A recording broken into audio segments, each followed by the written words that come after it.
miq, në mes të shtatorit, data 16 është historike, kanë mbetur edhe pak ditë, 24-25 ditë, numërimi mbrapsht ka filluar prej pak ditësh, pra në pritje të vendimit për katëshën e madhe në Hag.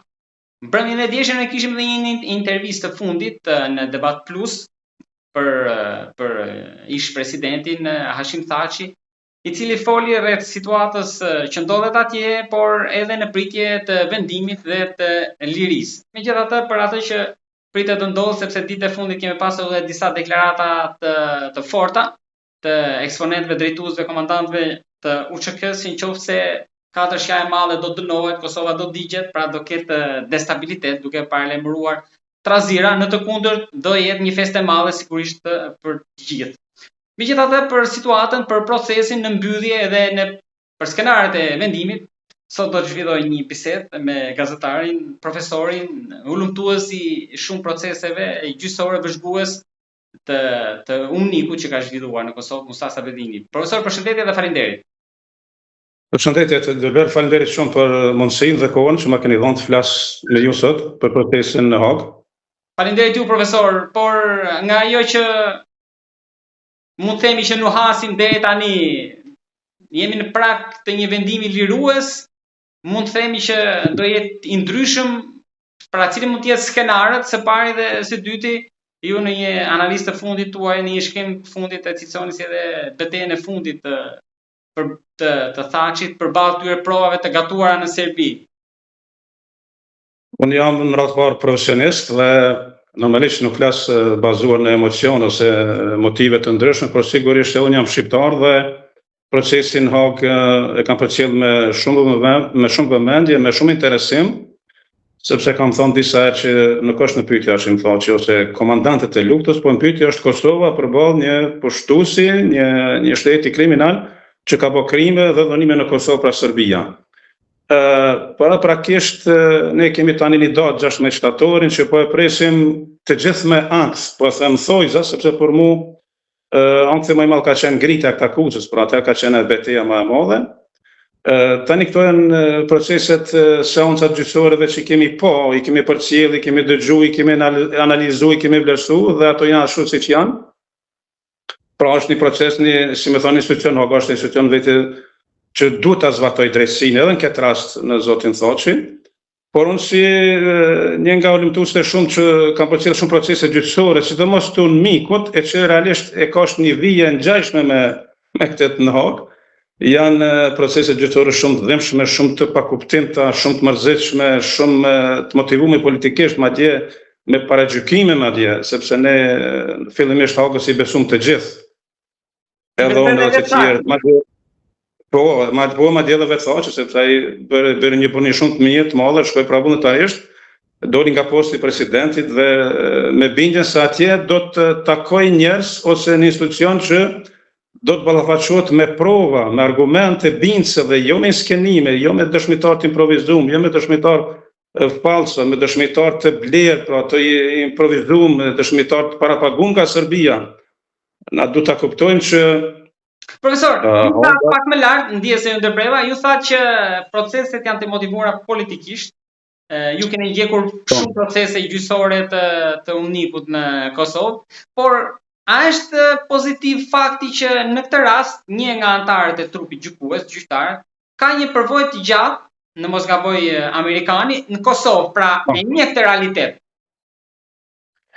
Gjatë të trupit gjykues merr vendin përbashkët. Domethënë nuk është vetëm një person, por e mira, kjo është shumë pozitive. Të lumt që e ke në hat këtë element, sepse ka shumë pesh, ata që kanë punuar në Kosovë, sidomos gjyqtar ndërkombëtar, më vonë të paktën unë sa ku mund të përcjell janë pendu për ato gjykime, dënime drakonike që i kanë dhënë ndaj ish pjesëtarëve të UÇK-s. Llogaritën unë kam librin për Afrim Zeqirin, është një djalë i ri nga Crnica që akuzoi për vrasjen e 3 serbë në Crnicë. Ai kurse ka kryer atë krim as atak, por ka mojë diku 3-4 vite buk dhe është në fund i pafajshëm. Pra se ishin vetë serbë që nuk ishin argumente dhe por UNIK-u, gjykata UNIK-ut në atë kohë mjaftonte të shite me sy të keq, ty si shqiptar, me një uniform që e pengonte domthonë edhe popullatën civile dhe e arrestuan mirë shumë të egën, pra sikur të ishte një kriminal. i luftës. Fakta ishte një djalë i qetë, një djalë i urtë që sot e bën jetën e vet. Unë mendoj që trupi gjykues u zhbind paraprakisht se vërtet ka të bëjë me njerëz të pafajshëm, me njerëz që janë kredibil, që kanë autoritet. Ju e dini, keni përcjell ka Clarken, James Robini, kanë qenë dëshmi, si më thonë, trondice për Hagën. Ata i kanë vendosur fytyrën e tyre procesit. Patjetër i kanë dhënë kuptim, i kanë dhënë legitimitet, edhe ashtu thonë të tjerëve, por edhe luftës së SHK-s, luftës së popullit të Kosovës. Ne nuk kemi, unë kur i shoh disa narrativa që na krahasojnë me Ukrainën, nuk kemi lidhje me Ukrainën. Ukraina tjetër, Ukraina shtet, Ukraina ka ushtri, Ukraina ka polici të rregull. Ne s'kemi pasur asgjë. Bomba atomike marrin. Patjetër, po ne s'kemi pasur, kemi bën luftë vullnetare, domethënë lufta e SHK-s ka qenë luftë, si më thonë, bazuar në motive personale, individuale, vullnetare. S'ka pas atë shembull vendim që ka mujt me çutë në luftë me zor, me dhunë. Pra kush ka dashur ka shu vullnetarisht, po ka qenë një luftë e shenjtë dhon parimisht në çdo proces gjyqësor që zhvillohet nga Serbia, sidomos që sponsor është Serbia. Unë i mbroj njerëzit e luftës. Mos harroni, çdo luftë ka domethënë lëshime, ka gabime të ndryshme, defekte ndryshme, por ne s'kem pas luftë organizuar. E thashë më ishte luftë vullnetare, një luftë që ishte për mbijetesë. Unë kam qëndru këtu, pastaj kam dalë jashtë sepse ishte Serbia që na do bëj, domethënë 40.000 vjet të rajonin e Gjilanit, dhe unë isha pjesën e saj. Ndoshta kuptohet gazetarit nuk e ka princip ta ka pushkën, por isha kanë gjendje gjithëherë të jem front, pse jo, Kosova ka pas nevojë edhe për mua dhe për tjerët. Profesor, çfarë ju bëri më shumë përshtypje tek intervista e fundit e Thaçit para vendimit? Në fakt, intervista e Thaçit ishte vërtet brillante, ka pas përgjigje, domethënë se kush e kupton pak politikën dhe përpas skenat e politikës dhe të skenës botërore. A mund ta zbërtheni ato që publiku nuk i ka arritur t'i zbërthejnë në këtë mënyrë që i keni kuptuar ju? Pa i për shembull kur thot për trazirat e Marsit 2004, që thot lufta ose implikimi i Rusisë Serbi, pak njerëz e kanë kuptuar se trazirat e Marsit ishin trazira për me destabilizu Kosovën temel, me shkatru shtetin e Kosovës. Por fatmirësisht, si thotë edhe Thaçi, që i kemi pas punë, do të thotë që i kemi pas punë shumë keq në atë kohë, kemi kaluar shumë mirë. Dhe në këtë fakt në Kosovë edhe tani funksionojnë agenturat ndryshme, agenturat shumëta. Por atëherë kanë qenë shumë aktive. Edhe ditët e fundit që atëherë kanë qenë shumë aktive, kanë qenë teren, i kanë mbrojtur Miku, i kanë mbrojtur Oleksi. Tani fuqia në Mikut është më e kufizuar, por normalisht njerëz që punojnë kundër Kosovës do të ketë gjithmonë. Unë shpresoj shumë që Thaçi ka dhënë një mesazh kuptim plot kur thotë se dua të jetoj lirë në një botë të lirë. Kjo vërtet ishte e dhëmshme, sepse një president. Edhe një mesazh që nuk do rikthehet politikës? Jo, nuk e besoj. Thaçi do të jetë politik sigurisht. Unë madje është si president tashëm të Kosovës, ndryshe sepse ai ka dalë. Po thoni tani, me këtë proces i ka mbetur në krizë. Patjetër, nuk ka det kjo punë. Presidenti bën shumë shpejt. Mos harroni, institucionet e Kosovës kanë obligim moral, kombëtar, shtetëror, që këte, si me thonë, bakshish në themi Kosovë dhurat, t'ja mundsoj Thaçit, pse jo, dhe më thonë, pra ta marr aty ku e la. Patjetër, paktën të kthehet aty prej nga ka dalë. Pra 2 orë, 2 ditë mjafton të Thaçi, pastaj është çështje e tij personale, do të angazhohet apo jo. Po unë mendoj që edhe vetëm hija e Thaçit në Kosovë është e mjaftueshme për rivalt ose kundërshtarët e tij, sepse ka kryer një autoritet, është një lider vërtet që ka kredibilitet fuqishëm madje ndërkombëtar. Është njëri që ka bërë shumë për Kosovën dhe do të ishte mëkat ose tragjedi, zonë po shoh po lexoj komente shumë që njerëz thonë do të festonin po të dënoj. Thonë që kjo është mjeruese, është vërtet tragjike që ka njerëz të tillë. Unë dua ta falenderoj publikisht këtu, nuk e di atë raportet e kjo, por Edi Rama ka bënë një punë shkëlqyeshme. Në fakt nuk kam simpati shumë për politikanët merr me vesh, por në këtë rast vërtet Edi Rama ka bërë shumë për Thaçin dhe për njerëz në Hag, madje 100% më shumë se sa shteti i Kosovës. Shteti i Kosovës i braktisin momentet më të rënda, më delikate, nuk mjafton vetëm paraja në këtë situatë. Pra, paraja tek e fundit shkon e vjen, por për kraja morale, logjistike, pjesë tjera ose përkrojnë në për familje, unë besoj që institucionet e Kosovës janë tregu të papërgjeshme, ose paktën e kanë pa këtë si lloj kanaxhexhi, domethënë që ata kanë shku me dëshirën e vet. Ju thoni këtë, profesor, por vetëvendosja thotë që ne e votuam kundër gjykatën speciale, kurse Rama erdhi me helikopter nga Tirana, sipas tyre për të shtruar presion që kjo të bëhej. Dëgjoni, këto citata për mua të pakuptimta. Po të ndodhte e kundërta për shembull, po të shkoj Haga të krijoj nga Unmiku në OKB. Çfarë do fitonim ne? Do të ishte ala dhe më të mërshme. Mos harroni se as thotë që nuk ka besu ose menon që do të rrinë më shumë se 2-3 javë. Paktën edhe ne kemi pasur një indikacion që do të shkohet për 3-4 javë në muaj, do të ambrona këtë akuzën, do të ofrojë dëshmitë pala, avokatët dhe do të kryet kjo punë, jo 6 vite. 6 vite për krimet e pa kryera, për krimet e pa bëra. Kjo vërtet është e mërshme, kjo gjykatë e ka ulë besueshmërinë publik, ka mungu transparenca shumë, ndërgjegja aty në farë nëse i keni pa ju ato ndërhyrjet për shembull që janë shumë operacionale të prokurorëve, me ato narrativa të ndryshme të Serbisë, me dokumente që s'kan lidhje me të akuzuar. Një akt akuzë është valide kur provat janë bindse, prova bindse nuk ka. Tieni të bindën, ato janë këtë prova çesharake. Profesor, ju shpesh e keni pa. Po? Jo këni po shpesh që vetë thotë që binte pozita palakmushte çështë prej zorit, sepse akt akuza duhet jetë kredibile, pra kur të hysh në burg, do ta dish për çka ke hy, jo me hy për diçka, me vujt për diçka që s'ke kry. Profesor, do rikthehemi te çështja e angazhimit politik i Thaçit, sepse ngrenë pak ditë më parë që perëndimi e do Thaçin edhe një herë aty ku ishte, sikur thatë ju. Mendoni që në këtë vendim mund të kenë dorë, amerikanët mund të japin një dorë që të shpallet i pafajshëm? Pra, underground, për te asaj që duket në publik. Dëgjoni, tani na Haga është Haga, është një institucion veti, është një institucion që është i paprekshëm, do më i pavarur, dhe nuk besoj që as amerikanët nuk po të kishin ndërhyjë shkryr kjo punë moti, por ta kanë dashur, i kanë besuar dhe vetë, jo po Daniel Server, tha unë vetë sa kum përkra gjykatës speciale, po tani tha më pendu, tha po shoh që është gabim. Tani ne kjo është akti krym, kemi vënë një situatë kur duhet ta lutim Zotin, do të besojmë drejtësi, kjo që ka mbet, që të paktën fundi i tragjiko-komik i kësaj gjykate të shpalt pafajshëm. Të jetë një gjykim lirues, një gjykim fitimtar për Kosovën, jo për Thaçin. Këtë du ta kuptoni edhe në Shqipëri. Edhe Thaçi mbrëm e vendoste tekstin te kjo që synimi është që Thaçi nuk ka të bëjë luftë personale për veti, as Jakupi, as Kadria, as Rexha, po sidomos Thaçi në cilësinë e presidentit, po sakrifikon diçka për Kosovën. Deri tash ka sakrifikuar 6 vite, kjo janë sakrificë që ja ka kushtuar Kosovës.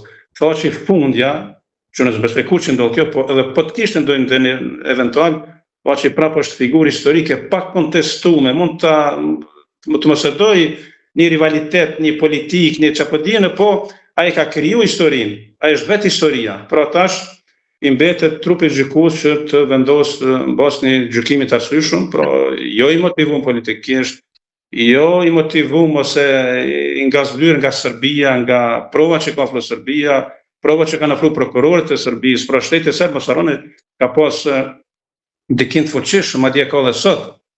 Ka lëbu jashtëzakonisht shumë, edhe në Hagë, edhe brenda Hagës, edhe në Holandë, edhe me njerëz, edhe me ekspert, edhe me njerëz të ekspertizave ligjore të ndryshme. Po ku ishim ne, po si ku ishin tanët, merrshin me çështje shumë periferike. Profesor, ju thatë pak më lart që Thaçi është një figurë historike dhe çdo lloj vendimi që të merret, nuk e ndryshon këtë për atë që ai atë që ka bërë, por me dëshmit edhe atë që ai tha në Hag, ka shumë nga ata që mendojnë që ndoshta mundet të rishkruhet dhe historia, duke qenë se Thaçi tha unë s'kam qenë ta në front, s'kam pas armë. Jo. Dëgjoni, ato tash betejë brenda seancave gjyqësore është betejë profesionale, është betejë që aty lejohet me thonë gjithçka. Pra, i keni po jo. Për hir të papajtisë. Njëri i ka vrarë, unë e kam përcjell një Serb, ka qenë një Miloš Jokić, i kishte vrarë 4 shqiptar, edhe thoshte jo, morën si një kur si kanë vrarë ata njerëz. Edhe pse kishte dëshmitar. Pra në trup gjykues, para trupit gjykues, në seanca gjyqësore, i akuzumi lejohet gjithçka me bë për me u shpallë i pafajshëm. kjo nuk ka qenë loja thoqet, lutem ne, unë thash edhe më herët, thoqet mund të ditën thotë që im komandante general e kret. Hierarki institucionale shtetne nuk kemi pas.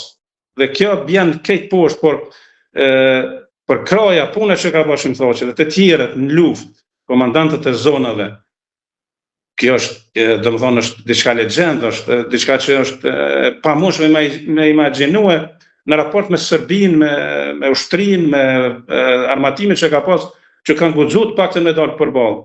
Dhe një skandal sot i kemi veç për kujtojnë familjen e Damiasharit, nuk ke nevojë ma shumë përgjigje me lyp në drejtim. Po, ne folëm shumë në të bisedë për Thaçin dhe nuk i prekëm treshen tjetër, duke qenë se pretenca kishte të njëjtin argument për gjithë, domethënë të njëjtin vendim kërkesë për burgim nga 45. Mendoni që këtu e kam fjalën pavarësisht dëshirës tuaj dhe të tjerëve. Mendoni që vendimi do të jetë i njëjtë për gjithë? Nuk e di, këtu kam pak dilema, uroj që të jetë i njëjtë për gjithë, pse jo, ata janë 4 shqiptarë, 4 pavarësisht dëshirës, po kush rezikon më shumë? Ndoshta mund të ketë dënim minimal sa për ta shëtuar vujtjen e dënimit në burg, që për mos me kërku pastaj këtë dëm shpërblim, që është edhe kjo një procedurë që zbatojnë këto apo gjykata, por unë uroj që të jetë më e mira, pra që me 16 shtator ose kudo që ndodh ai vendim, ai gjykim të jetë lirues, shqiptarët të festojnë në mënyrë të mençur, sepse kjo fest është fest edhe Kosovës, edhe Shqipërisë dhe kudo që ka shqiptar. Mos harroni, nëse ndodh e kundërta, që nuk besoj që ndodh. Serbia për 100 vjet neve kam na akuzuar se kemi qenë kriminal, se kemi vrarë njerëz, se kemi bën luftë pa pastër edhe luftë pa drejtë. Dhe kjo normalisht si komunë na skujt. Mendoni dhe ju si Nasim Haradinaj që Kosova do digjen nëse vendimi do jetë dënues? Ja, se bëna ashtu. Unë Nasimin e kuptoj, se Nasimi të fundi është njëri luftës edhe njëri që i ka bashkëluftëtar, i ka punuar me ta, ka luftuar me ta. Nuk më që ndodh ajo, kjo ka mujt me ndodh ditën kur është arrestu Thaçi, po donte Thaçi kishte mund gjithçka me ndodh. Por s'ka dash, është rregull lider shumë i matën, edhe besoj që edhe kjo 16 shtatorit çdo që ndodh, Kosova është e pjekun tash politikisht.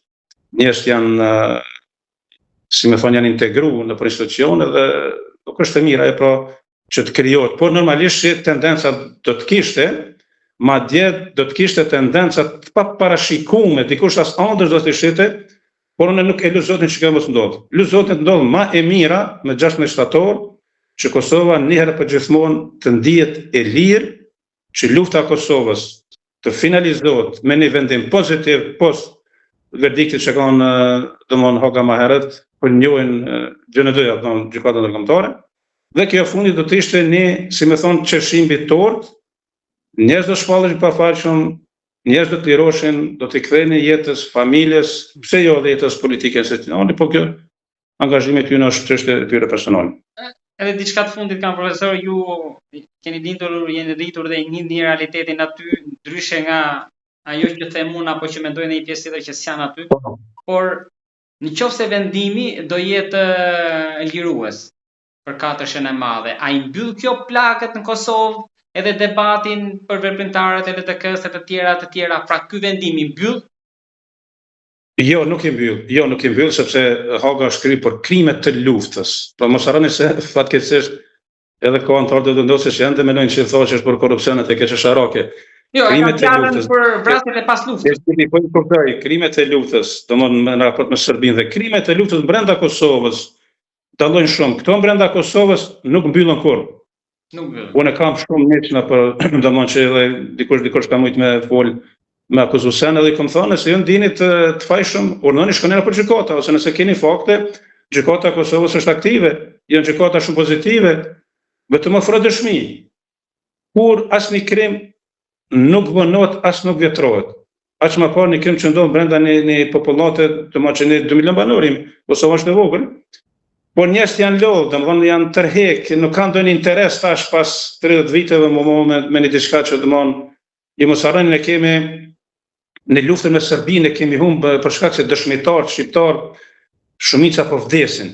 Për njerëz që kanë përjetuar luftën, njëri që ja ka vrarë 8 anëtar të familjes, ai po vdes, rrëfimi i tij pavarësisht pse ka lënë gjykatë, pavarësisht pse ka lënë dëshmi, është i mangat, është gjynat, domethënë që ose është e turpshme për një shoqëri, për një shtet që s'ka arritur këta dëshmitar mi shfrytëzu, mi bë incizime, mi bë video, mi bë prova ndryshme, me fotografu krimet, edhe mi plasu në për institucione ndryshme, në për portale ndryshme, në për rrjetin të gjuhëve të huaja, sepse kjo është neve kjo luftë na ka met. Atë ishte fillimi pas luftës, ne ishim pa shtëpi, ishim të djegur, të shkatruar, të dhënuar dhe si me thonë, nuk kishim shumë kohë më marrë me këtë pjesën e luftës, sidomos me krimet që kishte bërë Serbia në për familjet tona. Secili nga ne ka dikon të vramë, për shkatruar. Unë për shembull e kam një nip, atë natë kuj ka pas 26 vite, 27, e kanë vrarë serb para shtëpisë. Ka aty këto indikacione që dihet që serbi ka ikë Beograd, por ka Interpol është për shembull është aktiv. Njerëzit janë lodhur, shteti si ka përkrah, shoqëria jo, ose shembull të vajzat të dhënuara që kanë shumë vrejtje, unë habitem se si ka ndodhur shumë dhënime dhe janë 50 raste që kanë paraqit publikisht me dëshmuar nëpër gjykata. Çështja e dhënimit është çështje shumë tabuteme, pa prekur, është e sikletshme. Unë mendoj që duhet gjendet kurajo edhe të ato vajzat, ato gratë, ato nona, motrat tona, sepse ajo ka ndodhur pa fajin e tyre, pa dëshirën e tyre që ti motivojnë, ti kthejnë në jetë dhe të rrëfehen, sepse vetëm rrëfimi i tyre i gjallë është goditje më e madhe për Serbinë. E kisha më shumë fjalën tek veprimtarët e LDK-s, si akuzojnë krahun e luftës. Ishte për ata thash edhe më herët, normalisht ata nëse kanë fakte dëshmi, edhe ato nuk vetrohen kurrë. Po ka veprimtarë të LDK-s shumë të mirë, njerëz të patriot që mbron rrethona të panjohura. Por atë ishte kohë, si me thon pas luftës, nuk kishte kamera, nuk kishte vëzhgime ndryshme, nuk kishte transparent shumë. Por megjithatë xhunt janë, pra ata familjarët, unë edhe këtu publikisht ju bëj thirrje, pse jo, ne të ofrojnë dëshmi, ne të ofrojnë fakte, ama jo dëshmi të tilla që filoni e din kush ma ka vrarë, në gjykatë nuk shkon, në gjykatë duhet me pas dëshmi bindse, argumente të forta, të fuqishme që e dëshmojnë e libin tonë. Profesor, unë falenderoj shumë për bisedën. Të jam i njohës edhe në emër të publikut tonë dhe shpresoj që edhe në ditën vazhdim ndoshta para apo pas vendimit të dëgjojmë sërish për të biseduar për atë që do ndodh atje, sepse sikur e tha dhe ju sytë të gjithëve në troje tona, por edhe jo vetëm, janë aty, në pritjet e atij vendimi. Faleminderit Dilber për mundësinë dhe hapësirën që më dhat për të jem në bashkëbisedim me ju. Mendoj që Shqipëria ka shumë nevojë të di këto rrethona, këto indikacione, këto motive ndryshme, sepse pa pas motiv edhe gastaria kanë mbetet e zbetën. Për shembull, lexoj shumë procese gjyqësore në Shqipëri, krime ndryshme. Nuk më vjen mirë kur ndodhet, por shoh që media është aktive, domthonë sadopak mundohet me bë lumtime jashtë asaj që japin institucionet dhe ju përgëzoj edhe ty personalisht përgëzoj për këtë iniciativë shumë të mirë dhe vazhdo merr edhe njerëz të tjerë sepse vërtet 16 shtatori është shumë afër dhe mendoj që do të jetë një festë e madhe. Faleminderit shumë. Faleminderit shumë profesor.